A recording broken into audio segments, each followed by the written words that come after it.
Otep à tous, bienvenue sur la chaîne des panafricanistes par essence, par conviction et par excellence. Celle des citoyens kémites par nécessité et obligation de combat.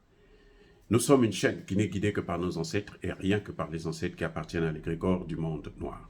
Par conséquent, nous ne croyons en aucun Dieu venu de l'étranger. Toutefois, cette vidéo n'est aucunement destinée à inciter à la haine ou à la violence, car nous menons un combat qui est d'abord et avant tout spirituel, intellectuel et démocratique. Ensuite, il est politique, géopolitique et géostratégique. Contre l'impérialisme, le colonialisme, le néocolonialisme et l'endocolonat, qui sont tous qualifiés de crimes contre l'humanité. Nous menons ce combat sur la base du principe fondamental que nous avons hérité de nos ancêtres kémites, qui est celui de la Mahat, c'est-à-dire solidarité, vérité et justice. Vous êtes donc en droit de connaître la vérité et nous avons l'obligation de vous dire la vérité, rien que la vérité, afin que justice soit rendue au continent africain. Et ça, c'est notre modeste contribution dans cette noble lutte en faveur de la souveraineté, la dignité, la solidarité et l'unité africaine. C'est exactement ça que nous appelons le panafricanisme. Bien-aimés frères et sœurs, le président américain Joe Biden venait de faire une déclaration il y a quelques jours, une déclaration tapageuse qui a soulevé un tollé aux États-Unis. Monsieur Biden dit que le Hamas et Poutine représentent des menaces différentes, mais ils ont en commun de vouloir tous deux assassiner une démocratie voisine. Et le président ajoute plus loin que le peuple américain devait faire investir en Israël et en Ukraine. Parce que l'investissement dans ces deux pays, c'est un investissement intelligent. Ça a soulevé le tollé, papa. Les gens n'acceptent pas ça. Et oui. Les gens ne tolèrent pas ce discours. Pourquoi? En fait, M. Biden, comme disait un internaute, il est raciste. On l'a traité de raciste. Il y en a qui ont même dit que c'est un criminel, un génocidaire. Génocidaire. Vous savez que ce soit Israël, que ce soit l'Ukraine, ce sont des guerres des Américains. Je vous ai dit la dernière fois que le Hamas a été piégé. Israël aussi a été piégé. Les armes que le Hamas utilise, ce sont des armes occidentaux. Ce sont des armes qui venaient de l'Ukraine. Ce que les Américains, là, et les autres envoient en Ukraine. Donc, en quelque sorte, Joe Biden est en train de nourrir deux faces de la guerre. Il donne des armes pour vous tuer et vous appelle, il vient aussi pour vous apporter la nourriture comme aide humanitaire. Deux. Il juge sur les deux tableaux. Maintenant, dites-moi, vous, qu'est-ce que vous pensez? Ce n'est pas un crime? Qui ne veut pas qu'il puisse avoir un État palestinien à côté de l'État d'Israël? C'est qui? C'est même pas Israël? S'il n'y avait que Israël, Israël aurait déjà... Vous pensez que Israël, un petit pays comme ça, qui est autour de tous les grands pays arabes, si tous ils se mettent contre lui là, vous croyez qu'Israël va tenir? Mais les Juifs là, ils vivaient avec les Palestiniens, non? Les Arabes. En Palestine là même. C'est-à-dire que c'est Erdogan qui nous a présenté la carte.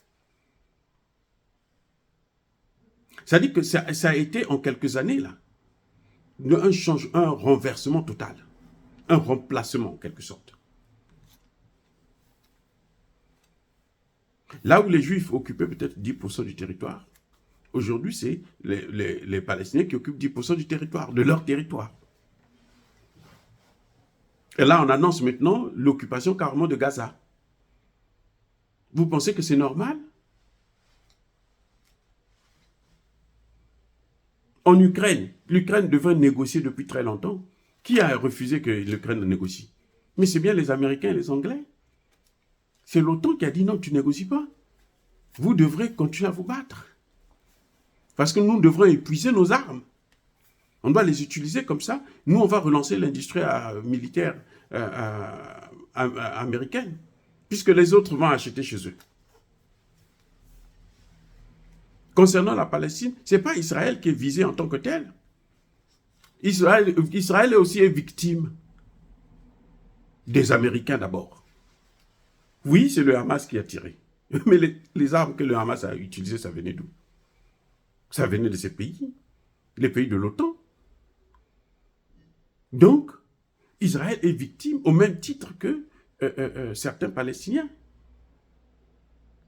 La violence du Hamas a été très forte, c'est condamnable. Mais l'attitude de Joe Biden, ce n'est pas de mettre l'huile sur le feu. On ne peut pas régler ce problème s'il n'y a pas un État palestinien. C'est les Nations Unies qui l'ont dit. Ce qui se passe en Israël, c'est exactement ce qui se passe en Ukraine, où les Américains disent non, vous ne négociez pas, c'est nous qui allons prendre la décision finale. Israël n'a pas la décision. Ce n'est pas pour rien que les Américains donnent autant d'argent. 3 milliards chaque année, c'est pas pour rien. Vous croyez que c'est parce que pour les beaux yeux des Juifs? Mais lesquels qui ont créé les chambres à gaz, là, ce n'est pas les mêmes, les Occidentaux, là. Et aujourd'hui, les Occidentaux... Mais un Juif sérieux, c'est que les Occidentaux ne les aiment pas. Attendez, attendez, les gars. Attendez. Un Juif sérieux, là, il sait que les Occidentaux ne les aiment pas. De même que les Occidentaux n'aiment pas les Noirs. Un Noir sérieux devrait le savoir. Il faut être Alassane Ouattara pour croire que les Occidentaux nous aiment tellement qu'il faut leur faire confiance et faire ce qu'ils veulent qu'on puisse faire et leur donner tout. De même, un juge sérieux ne peut pas faire confiance à ces gens. S'ils ont l'occasion de le faire encore, ils le feront. Ce n'est pas parce qu'Israël fait tout ce que les États-Unis demandent. Non.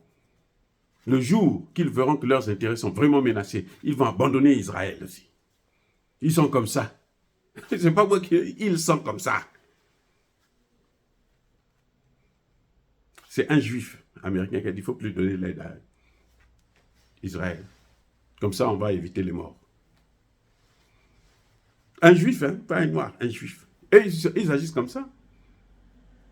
C'est un noir qui a dit au Sénat américain pour dire qu'il faut punir les pays noirs là, qui parlent avec la Russie. Un noir. Quand il s'agit de juifs, on prend un juif, on dit vas-y, sors, c'est n'importe quoi. Quand c'est des noirs, on prend un noir, on dit vas-y, parle. Donc les propos de Biden, on a dit non. Tu ne peux pas comparer le Hamas à Poutine. Quand Poutine criait pour dire que non, arrêtez avec la guerre dans le Donbass, où étaient les Américains? Les Américains ont demandé à Merkel et à François Hollande de négocier des accords de Minsk, où ils étaient là seulement pour gagner du temps, pour équiper l'armée ukrainienne. C'est le rôle des Américains. C'est-à-dire qu'eux, ils font des guerres partout.